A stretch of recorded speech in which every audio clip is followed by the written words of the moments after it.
Welcome to Upticks. I'm Jake Falcon. And I'm Corey Bittner. We're the co-founders of Falcon Wealth Advisors and your co-hosts for Upticks. Today is our 27th episode. Is it time to panic?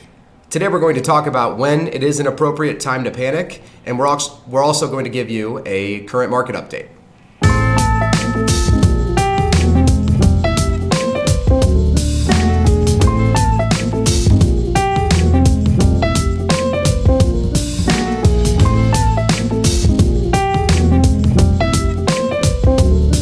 All right, Jake, so we were kind of brainstorming what it is that we wanted to talk about today and what it seemed appropriate. And I know that we've had a lot of conversations with clients recently with the market up and down the way that it's been. And people, just get nervous and get scared, and we understand that. We're typically coming from a place that things bounce back, everything's going to be okay, etc. That being said, I wanted to talk a little bit more today about when is it time to panic and when is it appropriate for somebody to panic. Right. I've been practicing for over a decade, and our clients know that it isn't always rainbow and sunshines. And the interesting point, though, I think a lot of advisors hide under their desks when we do have volatility, and they tell their clients, "Oh, the market goes up over time, and everything's going to be fine." And to some extent, that is true, but there are times when you should panic as a client, frankly. And I think one of the biggest times you should panic is if your financial plan says you're going to run out of money in the short term. Yeah. So what would that look like? I mean, if I'm sitting here and I'm, reviewing my financial plan with you, and it says that, I'm going to run out of money when I'm 80 years old, what should I do? Right. So the good news is it depends on how old you are at that situation. So if you're in your 50s or your 60s and your financial plan has a slow drawdown, and maybe you're going to start to run low on funds in your 80s or 90s, there's certainly some things that we can do with your investments and with your budgeting to help prolong that or help extend that. Or some clients will say, you know what, when I'm 90, if I'm out of money, I'm okay with that. And so that's a little bit more of a personal choice. I think when people should panic is, let's say you're 60 years old and we pull up your financial plan and it says you're going to run out of money when you're 70. Right. Then what are you going to do? That's a great question. So of all of our clients, fortunately for us and our clients, that doesn't come up often, but maybe you can comment on what type of conversation does that look like when you see that? And how does that happen? The types of conversations that I've had around that are based, really, if somebody's in that situation, we've talked about, okay, we recognize that if we don't change anything, this is what's going to happen. And most people, that's not what they want to happen, right? So we evaluate either one, how they're invested, two, the distributions that they're taking from their account, three, what expected expenses are going to go away in the near future. So let's back up a little bit. So you talk about how much they've been spending. So the good news is when we set up these financial plans in the beginning, when we're onboarding a new client, they don't look that way initially. So something has to cause that plan to run out of money in 10 years. Right. So for instance, go ahead. No, go ahead. Well, I was just going to say it can only be one of a few things, right? Either the rate of return's not there. Sure. Or the client has overspent. Right. And that could be from budgeting on their end or our end as far as helping them with that budget, or they could have had an emergency and they had to pull out a couple $100,000 that they weren't expecting. But I cut you off, so what were you going to point out there? No, that's exactly what I was going to say. My experience with it typically is, I think it starts with us kind of in that when we're onboarding somebody as a new client, part of the education process and thinking through things is, let's be realistic about what expectations are in terms of what expenses will be in retirement. Because if somebody retires tomorrow or today or whatever, and they think that they need $3,000 a month from their account, but it turns out they need $4,000 or $5,000 a month from their account for 30 years, it's going to make a big difference. That is a big difference, right? So that's our jobs as wealth advisors, is to really vet that out on the front end. And if a client makes $200,000 a year and they come into our office and say, when I retire, I can live off of $2,000 a month. Right. Yeah. That's not realistic. I mean, in our jobs, what Corey and I do is we work really hard, and we typically like to start out with, when we're projecting a budget, let's act like you go into retirement and you spend or live off this exact same amount of money that you're living off of today. And that typically is a good starting point. And then we can stress the plan in either direction to look at things. But I did want to point out that financial plans don't turn bad overnight. So if we built a plan for a client and it looks like they're going to be fine for the next 30, 40 years, it doesn't happen when we have a bad month in the markets in November all of a sudden their plan's not going to look like them running out of money in 5 or 10 years. So to that point, if I'm your client and I pick up the phone and call you and say, Jake, I opened my statement, my account went down by 40 grand and I'm freaking out. Right. What does that really mean? You need a little bit more context. Exactly. So we always tell clients it's not time to panic. One bad month typically is not going to throw your plan off kilter here. It's either a prolonged period of underperformance, or it's a prolonged period of overspending, or if you rip the Band-Aid and you pull out $300,000 or $400,000 unexpectedly. Right. So you're right. So when we have a client call in and say, hey, Jake, my account was down $50,000 or whatever it was, I'm nervous. The first thing that Corey and I like to do is we like to pull up that financial plan and say, okay, I get it. That's nobody likes it. I don't like it. Corey doesn't like it. Nobody on our team likes it. Do you like it, Jesse? No, I don't like it. No, none of us like it, right? So we're on your side. So we want to look at that financial plan. And I'd say 9 times out of 10, the plan still looks great. And so, it's important to remember since 2008, the market's up over 300% or around 300%. And, so you've tripled your money over the last decade by being just invested in stocks. And so November or December or a bad year isn't gonna disrupt all of that. And so the time to panic, I would say, is if your plan is looking like it's going to run out of money in the next 5 to 10 years. Then we have to do some advanced planning and help figure out how are we going to get this thing back on track. And we can do that. So all is not lost if that happens. But I think the point you and I wanted to make is that it doesn't happen overnight. It doesn't happen when you have a bad month or even a bad year. Exactly. And that's why I wanted to also just sort of, summarizing all of that is let our clients or any investor for that matter, whether or not they're a client of ours, but if they're trying to plan for their retirement, part of the financial planning process is the ongoing reviews, right, and revisiting things to talk about where it's at, and ultimately that allows us the ability to have a real conversation with our clients about, okay, if we need to do something different, the good news is we address that today and we can talk about what we need to do. So there isn't just one day where magically you say, I can't send you distribution anymore because your account's $0. Right, that'd be horrible. We're going to be way out in advance of that. And I think that if anybody's planning for their retirement, they're getting closer, they're already retired, and they have an advisor and they have a financial plan, you ought to be reviewing it with regularity. And because I know that I've had several meetings with clients over the last couple of months, and there's been a level of peace of mind, frankly, when they've come in and we've said, okay, we understand that the market's been up and down. It's been down more than it's been up recently. But when we look at your long-term plan, it still looks very healthy and fine. Right. So there is no reason. It doesn't feel good seeing the account values go down, but it doesn't mean that anything's changing in your life. It's just part of it. Right. And exactly. And whether you're working with us or not, don't let your advisor just tell you that it's going to be okay. I mean, I don't think that's an appropriate response to a client. Not if you're working with a professional. We can talk about it. Hey, this is temporary. And Jesse, is joining us on our show today. He's going to go over our current market environment. But I don't just tell a client they're going to be okay. I say, you know what? If you're that worried, let's come in and meet. Let's look at your financial plan. Or I can pull it up online and email it to them. And I think that's where we add value. We help clients get through rocky markets like we've been through.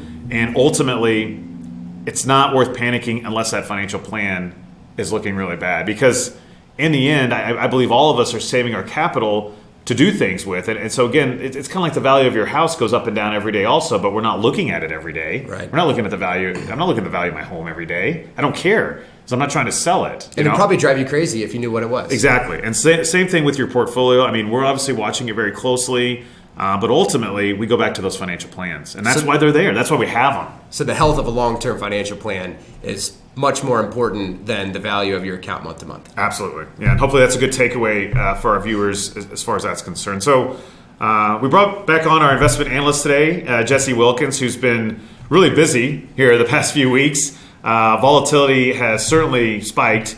And so we just wanted, Jesse, for you to kind of go over what have you been looking at and maybe kind of give our viewers a little bit of a market update as far as to how we got here and then maybe what you're looking for here in the short term. Yeah, so I think the last time I came on, I talked about the China and U.S. trade dispute, and that's still really the big market overhang that we're looking at right now. I think there's been 3 days this week where the market has either started negative or positive and flipped to the opposite over the course of the day. So if I can interrupt you. So the China-U.S. trade dispute, now, is it China's fault or is it our fault? That's a good question. I think there's faults on both sides. I think that it's China's fault for the way that they have been conducting their business over the past couple of years, maybe the past 10 years. I think it's partially our fault the way we've handled the situation. I think there's other ways to be able to handle the situation other than putting tariffs on their products, which has in turn hurt the tax cut that we've enacted. But I think there's fault on both sides in that. So have they punted? I mean, where are we at on that as far as them coming to some sort of agreement where we can get some of this uncertainty plucked out? Right. So we saw the G20 as kind of like their meeting place where we would just resolve this whole dispute. And that hasn't really been the case. There's actually been more confusion added by that meeting than anything. And G20's over, right? Yeah, G20's over. It was a 2-day, it was over the November 29th to the 31st. Okay. And or the 30th, probably. Yeah. November 30th. Yeah. Yeah. So, yeah, I guess there's no 31st. Right, no big deal. Anyways, so that was kind of their meeting place where they were going to just resolve this dispute and maybe come to a ceasefire. Since then, there have been more negative headlines about the U.S.-China trade dispute than anything. And we were kind of hoping to come out of that seeing more positive headlines, and that hasn't been the case so far. Okay. So I have a question about that then. If we are looking into 2019, as far as the trade war or the resolution or a potential resolution, et cetera, goes, what incentives does either side have to actually come to an agreement? Right, that's a good question. I think China, their growth has been slowing in their GDP, and that's something that they're very worried about. They're one of those emerging markets that they see themselves as a superpower, and they don't want their GDP growth to stop. As far as on the U.S. side, the third year of a presidential term is typically the best in the stock market just because they'll enact stimulus to try and get reelected, essentially. So this China trade dispute being resolved could be seen as kind of a stimulus because those tariffs being taken off could be seen almost as a tax cut because it would just help our economy a lot, and that's something that we know Trump is very worried about. The stock market, the economy, those are kind of his two pillars that he goes by to measure his presidency. So those are two important things for him going forward. Okay. Perfect. What else is on your radar here as of lately? So again, interest rates, that's another thing we talked about last time, but these are really the two most important things right now is interest rates and the trade dispute. So we had the Fed meeting where Jerome Powell spoke at the Economic Club in New York. We talked about that. And again, we've come back with more confusion more than anything. It's more ambiguous than we thought it was going to be coming out of that meeting.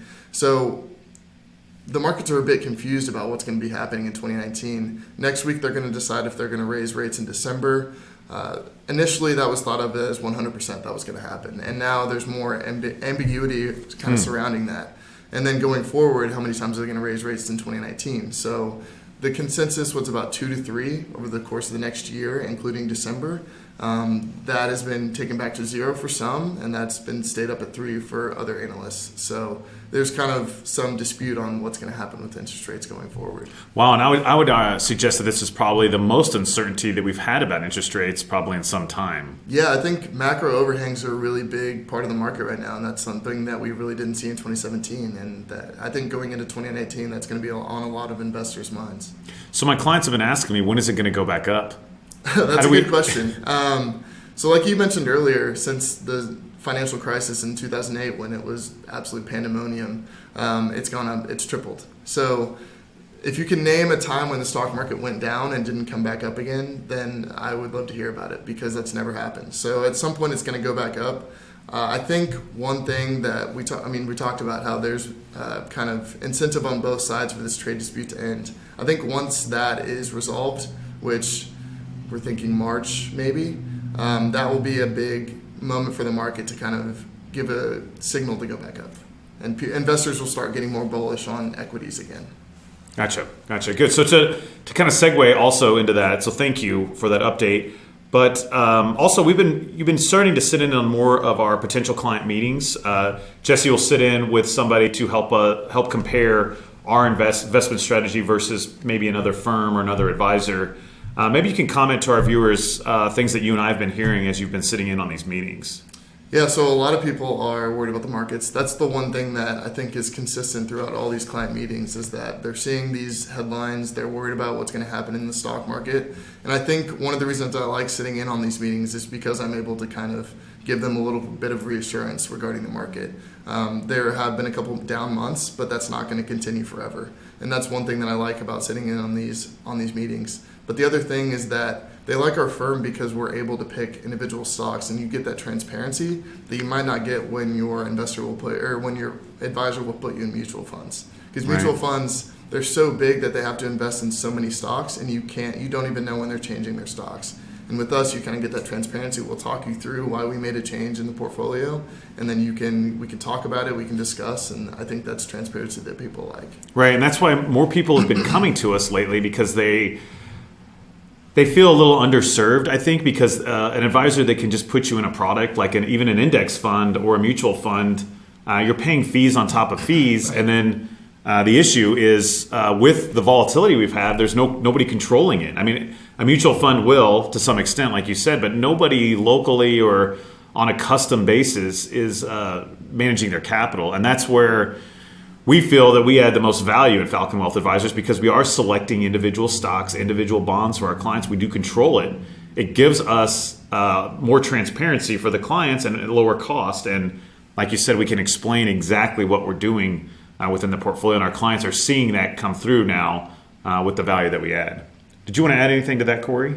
No, and I think you just kind of, I don't know if there's any more questions to ask around that, but one of the things that I wanted to pose is, well, why do you think that there's more people that you're meeting with here more recently that aren't necessarily pleased with what they're receiving? I think, just like you said, it has to do with being, one, underserved.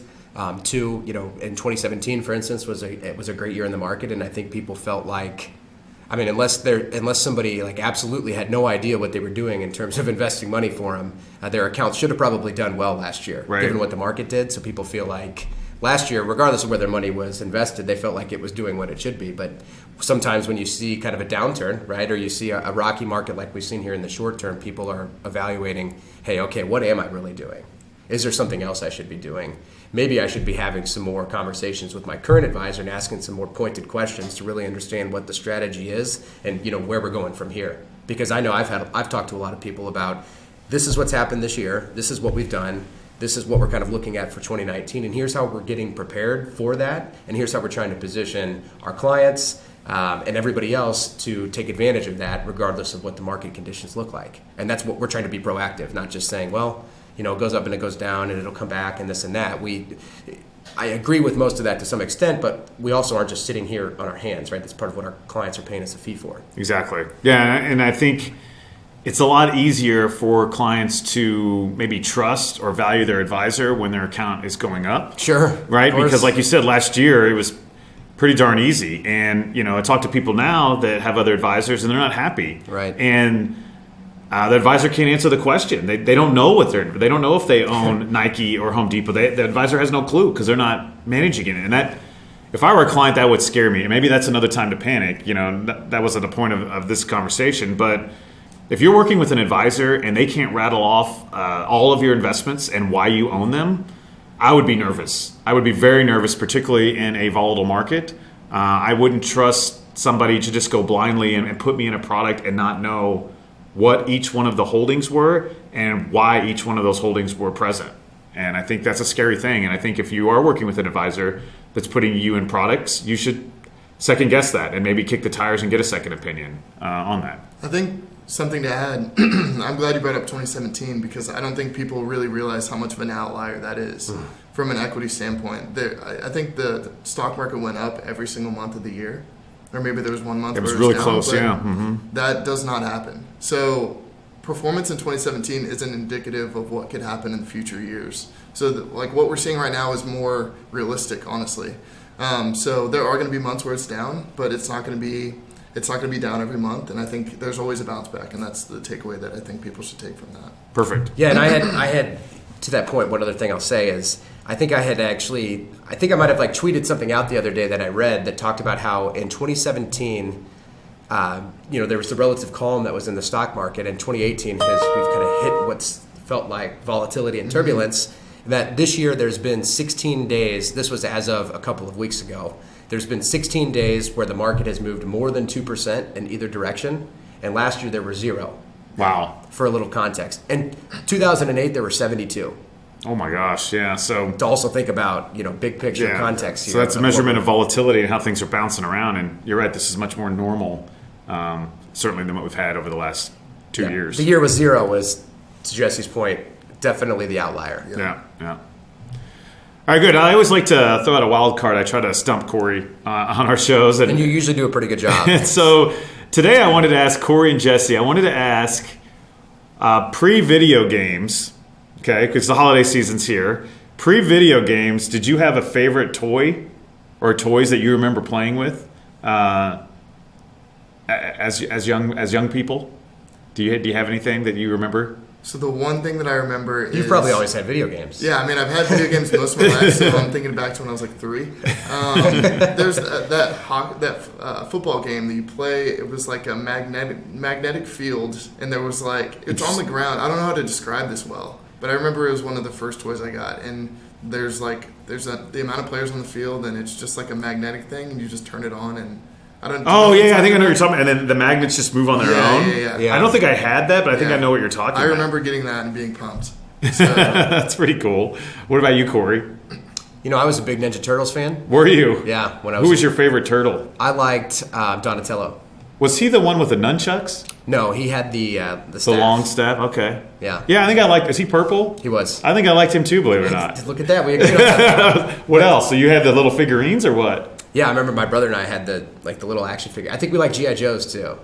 G.I. Joes before video Gotcha. games. Yeah, that was my deal. I was a big G.I. Joe guy, and I liked Hot Wheels. Yeah, I liked Hot Wheels. I played with too. Hot Wheels. I think my parents saved them, actually. Some of them, I guess. Did you have the big track? You know, we had... push I it remember around. that, actually. When I lived in Nebraska, one of my earliest memories is I had this little plastic track, I guess, that I would Sure. tape on a bar stool and, like, put my Hot Wheels on, and they would go... You know what I Ride the mean? ramp And they would down, go down yeah. the ramp. So that was fun. So Hot Wheels, G.I. Joes... I won't say some of the other... I had a sister, so I won't say some of the other toys that she made Did me. you guys have Beanie Babies? You know, I was too old when those... My mom collected those. I don't know if she? she still has it, but I didn't. Do you know about Beanie Babies? Yeah, my mom gave me one. I'm like, why? Yeah. So, anyways, that's fun to kind of reminisce on that, I think, a little bit. Especially now where things are. I mean, I could only imagine it, you know, if I'm lucky enough to, you know, have children one day... Yeah. I won't probably be toys buying don't them get. Hot Wheels and G.I. Joes or Ninja Turtles. I Get don't him an iPad when they're like 3 years old. Yeah, exactly. So I don't know, but it's pretty interesting how things have evolved and changed. So To that point, so just a quick funny story. Cassie and I went out to dinner last Saturday night, and we were waiting to get seated, and I saw these people came in with their kids, and one of them was probably 2 years old, and then the other one was much younger than that. And the two of them were passing an iPhone back and forth on YouTube, and both know exactly how to find what they were looking for and like watching videos on YouTube. I mean, I'm talking, it was a baby. there were a baby? Yes, the baby who was maybe a year old. No. And then like the older sister, yes, and they passed the phone back Where and was forth. this at? Was this at Capitol Grill? It was at Manny's. Was it Manny's? Nice. And they were... We're having Mexican food. Yeah, they were, and mom and dad were waiting at the bar drinking margaritas, and the kids were passing a phone back and forth. And they is were watching. insane. They knew how to look up what they wanted to watch on YouTube. That's insane. Crazy. So, would you give your kid an iPhone that early or iPad? I don't know. I mean, it's easy to say no because it seems. What about like you, Jesse? I probably would. You would? An iPad, like, yeah. I I did think if it- they're not texting, I don't know. Yeah. I'm just playing games on the phone. Yeah, good It's point. alright. It's a Yeah, toy. it's fine. It's like it's another toy now. For I them. didn't watch it, but I recorded it. I know that I think it was last week on 60 Minutes. They did a study on how young children using phones and iPads is like impacting their brains. And I think it'd be. I know I recorded it. I haven't watched it yet, but I'd be interested to see what that looks like. I do think it's strange that all of the people in Silicon Valley that work for all of the big companies, there are these big tech companies that are pushing technology into the world, have all talked about how much they limit their children's Interesting. screen time And and, a lot of them, online yeah, time, a lot of them etc. don't use it. And a lot of them They don't won't use be it, on social period. media at all. Yeah, it's very interesting. Yeah. That is interesting. Yeah, I think if I'd probably limit it. You know, it'd be like anything else. I'd say, you know, you can have an hour of Right. screen time a day or whatever. I think it's probably why the phone tells us now how long you've been Yeah, I think- on the phone. Yeah, I think or my they're- iPad does. I don't know if my phone. Yeah, I think they're working tells me my towards screen tracking time. that now, yeah. Anyway, so thank you all for watching our show today. As always, if you do have any comments or any topics that you'd like us to address, you can reach out to us on social media. I'm on Twitter at Jake Falcon CRPC, and Corey, yours is? I'm on Twitter at Corey Bittner KC. Jesse, you have a Twitter? I do have a Twitter, but I'd rather you email me. You can email me at Jesse at Falcon Wealth Advisors if you want to talk about investments, or call in. I'd love to talk about it. Perfect. Thank you all for watching, and we hope you have a great week.